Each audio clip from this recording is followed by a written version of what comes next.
G'day guys and welcome back to another vlog. Obviously you can tell today I am not wearing my Orient top, which is bad of me and something I don't like doing, but as you know, if you watched last week's vlogs, I am going to be doing an interview with the Quest pundits and panel, Colin Murray, Ali Maxwell and Sam Parkin. So it's quite a big opportunity, and obviously I want to look as smart as I can, so that's why I've gone for the shirt. But yeah, that's going to be really exciting. Also quite nerve-wracking, but hopefully we'll get some, good questions and answers out of them from my questions that I've got pre-planned. But ahead of today's game, Walsall, obviously they're a little bit above us in the table, so I've had a little bit more consistency than ourselves. But after a good 1-0 win away at Northampton a week ago today, we seem to be hopefully on the up. And I think as well at home, and it being a sellout crowd, Walsall bringing almost 1,000 fans as well.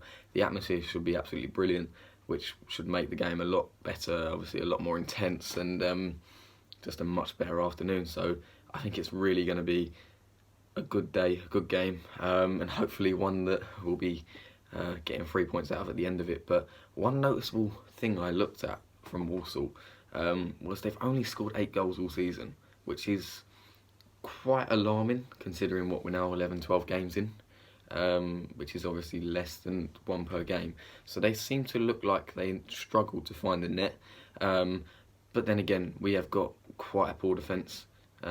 We've just gifted goals to teams this season, which has been our downfall, and we seem to be scoring goals and doing that with ease really, but it's just about sort of keeping the ball out of the net, which we seem to have failed to do a lot on recent occasions. But hopefully, like I say, after last week's performance away at Northampton, that the players would have been given a lift and a boost, and will be in high spirits coming into this game, because it is certainly a game that we can get 3 points off, and that's obviously not to disrespect Walsall at all. I think they'll be looking at the same thing. If you're a Walsall fan and you come to this game today, you'll be thinking that obviously it's a good opportunity to get 3 points. So it's a good opportunity for both teams to collect 3 points, which again would be really needed. It'd be great if we could go back to back, because we haven't done that so far this season. Injury news wise, nothing really new. Dayton did start and captain a side in a Checkatrade trophy, or leasing.com trophy should I say, on Tuesday night away at Wimbledon, a 3-0 defeat. He got, I think, about 60 minutes, so slow and steady progress for him with his recovery, but you probably see him on the bench again today, and he might come on and play some part, and he's a good player to impact the game. The lineup, I think you have to start with Harold again. I think you play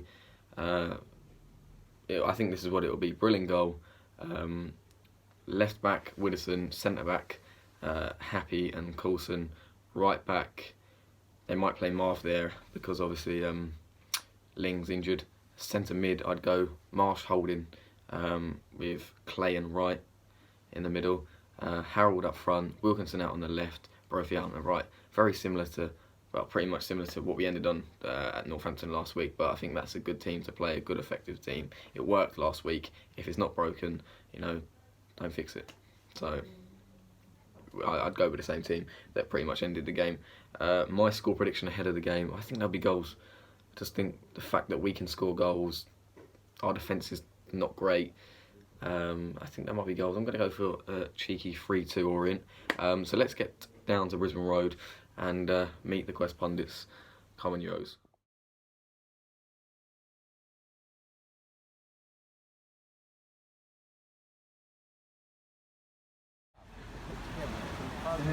We've got Jaden from Orient on tour 1881, and we've also got a guy from Walsall as well. Now obviously we know he's not far away from home, so if you guys want to come round and have a look at the game that's going to be playing in a minute, as I said, it's kind of a little version of Leyton Orient versus Walsall, but it's going to be on a tech ball table.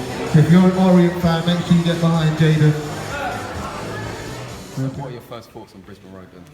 Well, I get dropped at the other side of the ground, not the bit that's got the fancy front on it, so I loved it. And also Windsor Road, I'm obviously a Northern Ireland fan, so Windsor Avenue, Windsor Park, I loved seeing Windsor even on a sign, but I've heard so much about Brisbane Road from Bob Mills, because he used to do a radio show with him, and he could tie any story in the Leyton Orient. You'd say, what do you think Brazil are going to do in the World Cup? And he'd say, well, funny you mention Brazil, begins with B.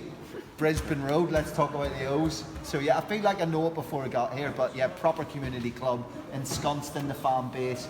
You know, if you're here as a player or a manager, that you're going to have to face those fans. You're going to have to face those fans every Monday in your everyday life. So yeah, it's a proper club is what you'd say, wouldn't you? I think you two are a bit too young to know, but I played. No, I know. Yeah, badly. They definitely are too young. For about 10 games, No, yeah. I know. But I probably only played 5 times at Brisbane Road, but I loved it. I'm a London boy, and I love playing for the club. And I was under Lingy as well, Martin Ling, and Dean Smith, who I believe is going to be here today, who were brilliant for me. Yeah, he's a fan, isn't he? Yeah, I loved playing for both of them, and we had. I wouldn't say we had a great team at the time, but we escaped relegation, so that's the most important thing.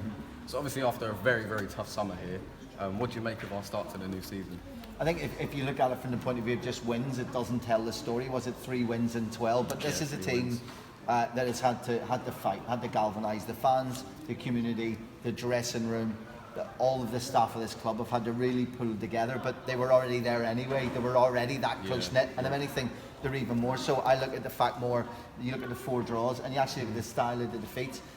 Tightening things up at the back at home has got to be a priority at the moment. But I think taking everything into account, it's a club that's really pulled itself together, and I think where you're sitting now is at 13 points from the 12 games.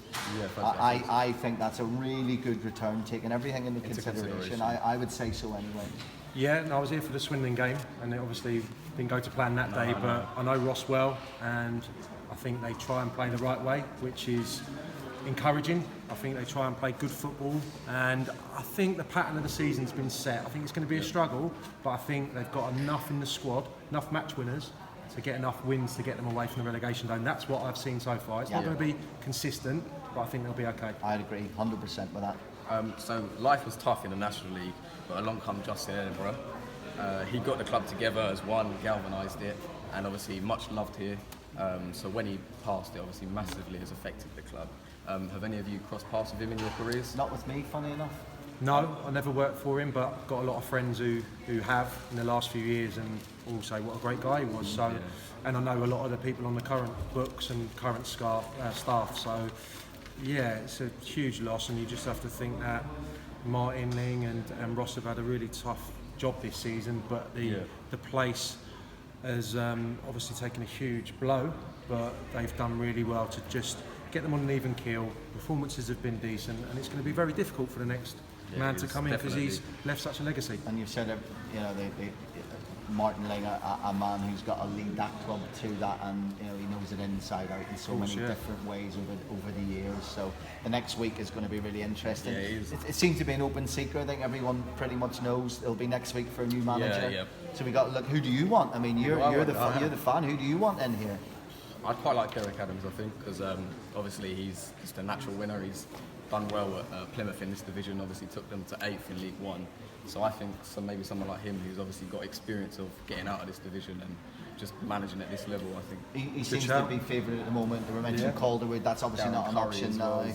Curry's was a favourite if you go back a few weeks ago, but betting's been suspended. Seems to be Derek Adams, and I'll be looking for him in the stands today when we're covering the game for EFL on Quest. But the name I'm surprised no one's mentioning is Jose Mourinho. He's not in a job. Do it at a real club. Come on, get your hands dirty, Josie. Come on. He's doing ads for betting companies, and he's sitting in a TV studio. He's having the easy life. I want to see what he can do with this squad. What do you think? Why not? Live in the West End, can't he? He can live in London. Yeah, no problem. Right? He live in a hotel. Is there any hotels near here? There's a Holiday Inn Express around the corner. He can get the top floor of that. There you go. And for me, as somebody that aspires to work in the football media industry, obviously you've got massive experience. Have you got any advice you could offer to me? I first of all, I think it's great that today, every time we get out of the studio, anytime I do anything with my fighting talk show or anything at all, it's amazing this freedom that you can take a phone and you can record. And I'm not just saying this, but whether it be young Max Hayes up at Forest, or some kid who comes to the EFL launch who's doing a Port Vale podcast, you have the knowledge, you do your research, you live and breathe your club. My only advice would be what I've done my career, and I'm sure you would agree with this, is treat everyone well if you can. It doesn't mean you don't fall out with people and you don't like people more, but work really hard. That's the key. It really is. There's 1,000 people doing what you're doing right now, but talent only takes you so far. That's true. And you know, working hard is really key. Putting the hours in. I think it's something I always say. People think anybody can do this, but that's not true. Yeah, this is true. And you just have to really work at it. Take the knocks. Have thick skin. And finally, your score predictions for today? 7-0 Walsall. No. I think Walsall score.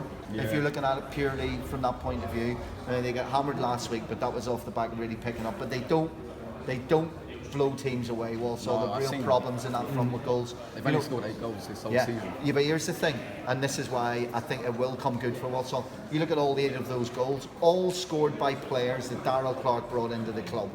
You know, this is a work in progress, and it is getting better. So the Walsall you're playing today aren't the Walsall 2 months ago. He is making a bit of a difference. It'll be tight. It'll be 1 goal either way. Look, I know who I'm talking to here. Your phone cover says Brisbane Road on it. I'll go 2-1 to the Orient. I think there's going to be loads of defenders falling over, loads of weather. defensive gaffes, and I think Orient are going to pip it 2-1. That's what I said. Did you say that? Sorry, I wasn't listening. You went reworded off, didn't you? it like it was some sort of epiphany. You were, I'm finished with this. Thank you very much. Just getting the ground now. Pitch is looking great considering all the downpour recently.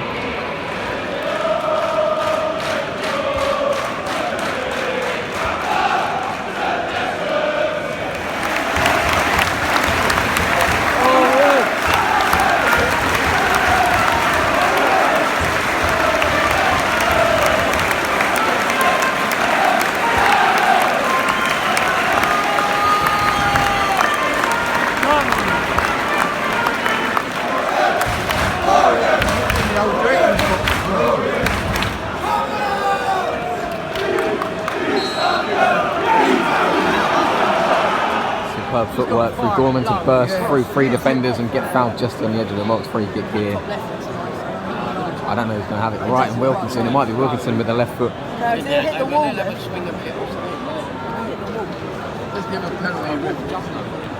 Very close to being in the box. We know if they come straight back to they do. I'm not saying they do it no, but this is what you want. I think Wilkinson If can they as all well. jump as one, then the next one, somewhere like that, you should hit it low. It's going to go in the stats. Right.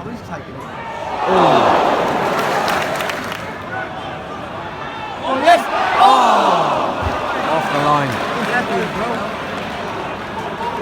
1-0 Walsall. Fucking shocking defending. Drilled that full and not clearing it off the line. Horrendous. Time 1-0. Very poor mistake. Final Sancho. Led to that goal. Really, it should be a draw this As I said, the defensive errors are costing us way too much this season, way too much. And it's been another case of that again. And I don't think we played particularly bad, I just think they sort of took advantage of our defensive error. And we created chances, the ref has been terrible, it's way too inconsistent, but that's nothing to blame on. I think we deserve to be losing. All I can say is hopefully that usually within the second half we play better football as we're coming towards the south stand, so hopefully we'll build up our game and we'll get a result. Come on! Big second half here. Early goal. Go on Harold, win it. Like early in the second half. He hasn't scored for us in almost 3 years and he scores an absolute banger.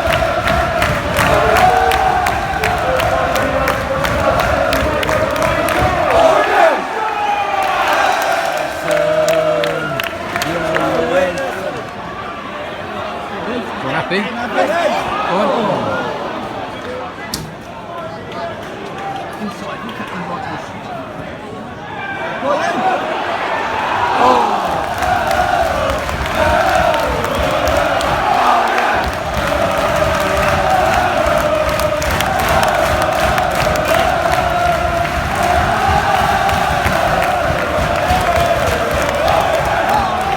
Storming off and march on.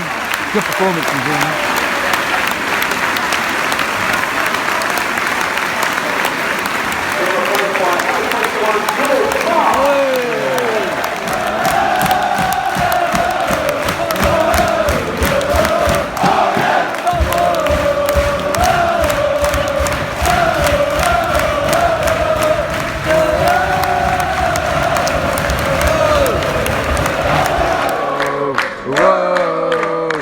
Here's to you, Justin Edinburgh. Orient loves you more than you will know.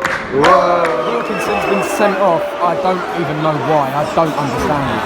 The ref is absolutely fucking shit. We appeal that, we'll get the appeal, and that will get over. And Alabi coming on. Harold will go off, it'll be Alabi on his own up top. You'd imagine. Yeah, Harold, brilliant, brilliant.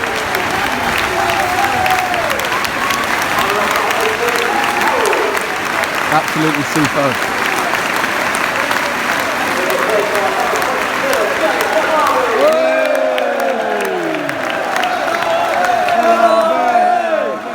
Time. Full time, 3-1. Massive 3 points.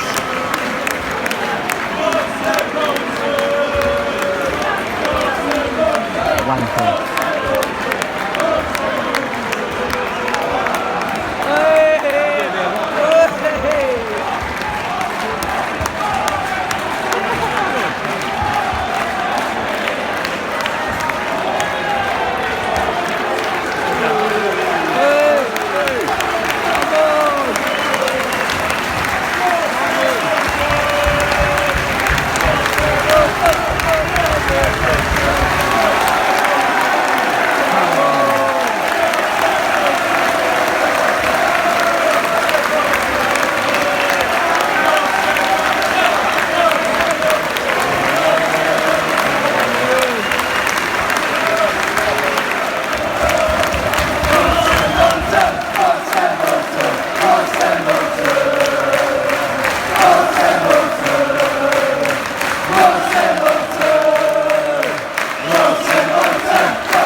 I'm now back from the game, and it's been a brilliant day with everything that's gone on. Obviously there's a lot of content in this video. It's quite a bit, considerably longer than my normal usual video, but obviously, like I say, there's a lot of content that's gone into this that I hope you guys enjoy.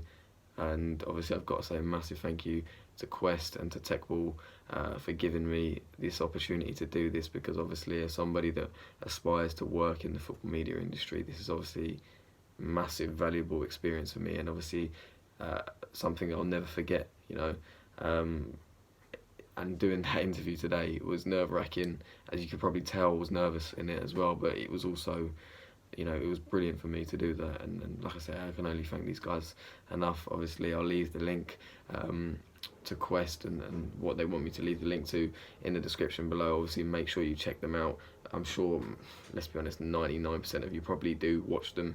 Channel 144 on Sky. You can check out all the highlights across the EFL from the Sky Bet Championship, Sky Bet League 1 and Sky Bet League 2 every single Saturday night at 9 PM. And obviously there is some recordings going on in midweek as well when midweek fixtures are out, so just be sure to check them out. Like I say, I'm sure most of you do anyway, but I'll leave the link to their work, and like I say, I can only thank them enough for today. But going on the football, the first half, I thought it was quite even. I thought maybe they deserved to be in front and edged it a little bit.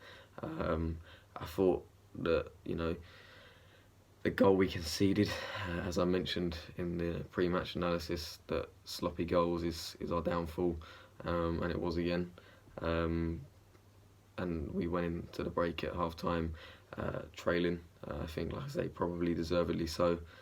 We did create a couple of chances, but we wasn't as free-flowing and as creative as we normally are, which was a complete contrast to the second half, where we came out firing from the blocks. And I don't know what happened to Joe Widdowson, who's, you know, not scored in 10 years. He's been here 3 seasons now. I'd never seen him really even shoot, and he produces an absolute worldie on his weaker foot on, you know, first time. So crazy goal, and the sort of the, out of every player on the pitch, the one you expect it the least of, really, I'd say. And obviously it's his 100th appearance for us today as well, so it's quite a big landmark, and then also to mark it with a goal that got us back in the game very quickly and sort of set the tone for the rest of the half. And, you know, from that point onwards, there was no stopping us, really. We didn't get held back at all. Just continue to play some great free-flowing attacking football that they couldn't get near us at times. But you know, our second goal was a massive gift from them, who, you know, they passed it back and the defenders not read it. I think it does take a little bubble on the pitch. Obviously the conditions today were tough, and that maybe played a part in the second goal. And you know, it goes through with Clay one-on-one, and I think a lot of people were thinking, oh God, no, not Clay, because he's a player in this team that never shoots, like Widdowson. Two of the players you least expect to get goals from.